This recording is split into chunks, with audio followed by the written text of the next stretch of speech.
નમસ્કાર અને સ્વાગત છે. આજે છે ને આપણે એક એવી મજાની લોકકથા સાંભળવા જઈ રહ્યા છે જે ભૂત વિશેની આપણી બધી જ ધારણાઓને કદાચ બદલી નાખશે. તો ચાલો શરૂ કરીએ આ વાર્તા જેનું નામ છે ઈમાનદાર ભૂત. હવે જુઓ, જીવું ભૂત શબ્દ સાંભળીએ એટલે તરત મનમાં શું આવે? એ જ ને, ડર, અંધારું, કંઈક ભયાનક. પણ જરા વિચારો, જો કોઈ ભૂત ડરાવણું હોવાને બદલે મદદ કરનારું હોય તો?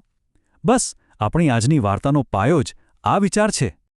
તો વાર્તાના પહેલા ભાગમાં આપણે મળીશું આપણા હીરોને. અને આ કોઈ સામાન્ય હીરો નથી. આ એક એવું ભૂત છે જેના જેવું બીજું કોઈ જ નહોતું. સાવ અનોખું, બધી જ માન્યતાઓથી એકદમ અલગ. આ રહ્યો આપણી વાર્તાનું મુખ્ય પાત્ર. ગામના લોકો એને એમ જ ઈમાનદાર ભૂત નહોતા કહેતા. એની પાછળ એક કારણ હતું. જુઓ, બીજા ભૂતનું કામ શું હોય? લોકોને ડરાવવાનું. પણ આ ભૂત, એ તો લોકોની ખોવાયેલી વસ્તુઓ શોધી આપતું, મુશ્કેલીમાં હોય તો એમની પડખે ઊભું રહેતું. વાર્તા આપણને લઈ જાય છે વાઘોડિયા પાસેના એક નાનકડા શાંત ગામમાં. હવે આ ગામની સૌથી અજીબ અને ખાસ વાત શું હતી ખબર છે? અહીંયા કોઈ ભૂતથી ડરતું નહોતું. ઉલટાનું, આ ભૂત તો ગામવાળાઓનો પાક્કો દોસ્ત હતો. એમની વચ્ચે એકદમ અતૂટ વિશ્વાસનો સંબંધ હતો. ગામમાં બધું એકદમ સરસ ચાલી રહ્યું હતું. પણ કહેવાય છે ને, સારી વસ્તુને નજર લાગી જાય. બસ એવું જ થયું. એક દિવસ ગામની શાંતિ ઢોળાઈ ગઈ. વાર્તામાં એક એવો ટ્વિસ્ટ આવે છે જ્યાં ગામમાં ચોરી થાય છે અને પછી બધું જ બદલાઈ જાય છે. વાત છે એક અંધારી રાતની. ગામના મુખી પટેલજીના ઘરે ચોરી થઈ. એમના કિંમતી ચાંદીના વાસણો ગાયબ. સવાર પડતા જ તો આખા ગામમાં વાત ફેલાઈ ગઈ, જાણે આગ લાગી હોય. વર્ષો જૂનો વિશ્વાસ એક જ રાતમાં ડગમગવા લાગ્યો. દરેક જણ એકબીજાને શંકાથી જોવા લાગ્યા. આખા ગામમાં તણાવ હતો. એકદમ સોપો પડી ગયો હતો. બસ એવી જ એક રાત્રે પટેલજીને અચાનક એમની બારી પાસે કોઈક ધીમો, રહસ્યમય અવાજ સંભળાયો. કોણ હશે? અને બસ એ અવાજ સાથે જ વાર્તામાં એક નવો મોડ આવે છે.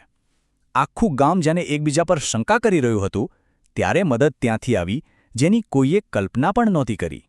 બારી પાસેથી અવાજ આવ્યો, વાસણો મેં નથી લીધા, પણ મને ખબર છે કે કોણે લીધા છે. આટલું સાંભળતા જ પટેલજીનો ડર થોડો ઓછો થયો. મનમાં એક આશા જાગી કે આ કોઈ ચોર નથી, પણ કોઈક છે જે સાચું જાણે છે. પટેલજીએ હિંમત કરીને જેવી બારી ખોલી તો સામે કોણ હતું? આપણું એ જ ઈમાનદાર ભૂત. ભલે એની આકૃતિ પાતળી અને પારદર્શક હતી, પણ એની આંખોમાં ડર નહોતો. સચ્ચાઈની એક અલગ જ ચમક હતી. ભૂતે જરાય સમય બગાડ્યો નહીં. એણે સીધો જ પટેલજીને રસ્તો બતાવ્યો. ઇશારો કરીને કહ્યું કે ચોર ચોરીના વાસણો સાથે ગામની વાડ પાસે છુપાયો છે. જુઓ, પ્રોબ્લેમ તો હતો જ, પણ ભૂતે તો સોલ્યુશન પણ આપી દીધું. અને હવે વાર્તા પહોંચે છે એના સૌથી રોમાંચક ભાગ પર.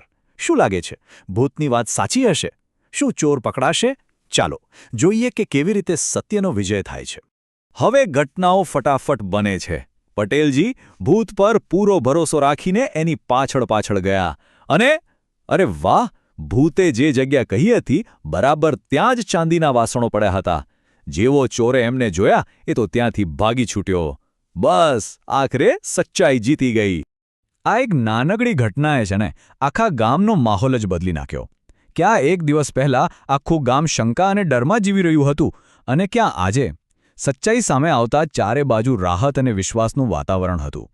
બીજા દિવસે સવારે તો શું પૂછવું, ગામના પાદરથી લઈને દરેક ઘરના ઓટલે બસ એક જ વાત ચાલતી હતી, આપણા ઈમાનદાર ભૂતની, એની બહાદુરી અને ઈમાનદારીની. ગામમાં એનું માન હવે પહેલાં કરતાં પણ કેટલાય ગણું વધી ગયું હતું. પણ આ વાત ખાલી એક ચોરી પકડવા સુધી જ ન રહી. આ ઘટનાએ તો ભૂત માટે ગામમાં એક નવું જ સ્થાન બનાવી દીધું, કાયમ માટે. હવે ખાલી એક ભૂત નહોતું, એ તો ગામનું રખેવાળ બની ગયું હતું. અને બસ એ દિવસથી તો જાણે ઈમાનદાર ભૂત ગામનું ઓફિશિયલ રક્ષક બની ગયું. હવે ગામમાં કોઈ પણ તકલીફ હોય ને તો લોકો પોલીસ પાસે જાય એ પહેલાં ઈમાનદાર ભૂતને યાદ કરતા. અને આપણું ભૂત પણ ચહેરા પર એક મસ્ત સ્મિત સાથે મદદ માટે તરત હાજર. તો જોયું, આ નાનકડી વાર્તા કેટલો મોટો સંદેશ આપી જાય છે. એ આપણને યાદ કરાવે છે કે સાચી મદદ ક્યારેક એવી જગ્યાએથી પણ આવી શકે છે જેનો આપણે વિચાર પણ ન કર્યો હોય. સાચી વાત ને?